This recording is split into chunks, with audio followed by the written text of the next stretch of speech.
Good evening বন্ধুরা, তোমরা সবাই কেমন আছো? আশা করি সবাই খুব ভালো আছো। আমিও খুব খুব ভালো আছি। তো এখানে দেখো, আমি আজকে রান্না করব চাউমিন একদম সিম্পলভাবে। এখানে দেখো, আলু ভাজতে বসিয়ে দিয়েছি, চাউমিনটা সিদ্ধ করে নিয়েছি, লঙ্কা পেঁয়াজ কুচিয়ে নিয়েছি। এবার আলুটা লাল লাল হয়ে গেছে, এবার পেঁয়াজ আর লঙ্কা কুচিটা দিয়ে দেব। এখানে আমার চাউমিনের পরিমাণ কম, 10 টাকার প্যাকেট, বুঝতেই পারছো কতগুলো হয়। তো চাউমিনটা পরিমাণে বাড়ানোর জন্য এখানে আমি আলু দিয়েছি, আর দুটো ডিম ছিল, দুটো ডিমেই হয়ে যাবে যেহেতু আমার চাউমিন কম আছে। তো আর একটা হলে একটু বেশি ভালো হতো, কিন্তু নেই ঘরে, কি করব বলো। তো আমার কাছে কোনো রকম সসই নেই, শুধু টমেটো সসটাই আছে, সেটা দিয়ে চাউমিন খাবো। আর এখন দেওয়ার মতো কোনো কিছুই নেই, সয়া সস। তো এবার চাউমিনটাও দেখো দিয়ে দিয়েছি, চাউমিনটা ভাজছি। আর এদিকে আমার ছেলে এত পরিমাণে কান্না করছে, আর মেয়ে বলছে মা হয়নি হয়নি দাও, মেয়ে যাবে পড়তে। কী যে জ্বালায় পড়েছি, ছোটোবেলায় মায়ের কাছে শুধু আবদার করেছি, কখনো বুঝিনি তার কতটা কষ্ট হয়, কি হয় কিছুই বুঝতে চাইনি। এখন নিজেকে দিয়ে বুঝি, ছোট বাচ্চাকে সামলানো, বড় বাচ্চাকে সামলানো, নানান দিকে নানান সমস্যা, সব সমস্যার সম্মুখীন হতে হয় আমাকে।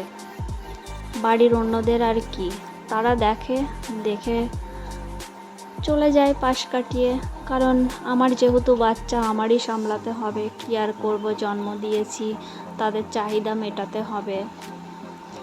যাই হোক, এখানে দেখো চাউমিনটা ভাজছি, গ্যাসটা অনেক বাড়িয়ে দিয়েছি। এদিকে ছেলে কান্না করছে যাতে তাড়াতাড়ি ফ্রাই হয়ে যায়।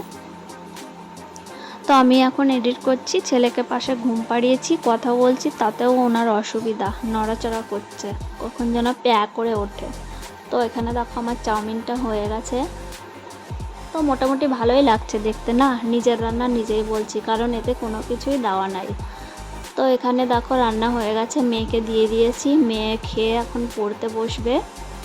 আর পাশে প্লেটে আমি নিয়ে নিয়েছি, আমি খেতে বসবো, আমি নিচেই বসেছি। আমি খুব গরিব ঘরের মেয়ে, আমার বাবা চাষবাস করতো, তাই আমি হাত দিয়েই খাই, মাটিতে বসেই খাই। আমার না লাগে চেয়ার টেবিল, না লাগে চামচ, আমি এরকমই সিম্পল সাধারণ একটা মেয়ে। অনেকেই অনেক রকম কথা বলে আমি কেমন হয়ে থাকি, ভালো সেজেগুজে থাকি না, চুলগুলো অগোছালো থাকে, রং ওঠা নাইটি পরি। আমি জানি, কিন্তু কি বলো তো, আমি ভাবি একটু সাধারণভাবে থাকতে, কি হবে এরকম অসাধারণভাবে থেকে, সেজেগুজে থেকে, জানি না। আর আমি টাইমও পাই না, আমার ইচ্ছাও হয় না। সারাদিন সংসারে কাজ করে না, মনেও হয় না যে একটু টিকটক হয়ে সুন্দর করে সাজি, একটু লিপস্টিক লাগাই, একটু কাজল লাগাই, মনে হয় না। কিন্তু হ্যাঁ, সাজি না সেটা না, যখন বিয়েবাড়ি যাই তখন একটু সাজি, তাও বর শুধু 14 বার তাড়া দেবে, হয়নি হয়নি এরকম বলবে। যাই হোক, খাওয়া দাওয়া কমপ্লিট। এখানে ছেলেকে দেখো ওড়না দিয়ে শাড়ি পরিয়েছি, আর একটা সিটি গোল্ডের গয়না ছিল সেটাই দিয়েছি। তো আমার পাপাকে কেমন লাগছে অবশ্যই কমেন্ট করে জানিও। তো আজকের ভিডিওটা এই পর্যন্তই, ভালো লাগলে একটা লাইক আর চ্যানেলটিকে সাবস্ক্রাইব করে দিও। Tata, bye bye, good night.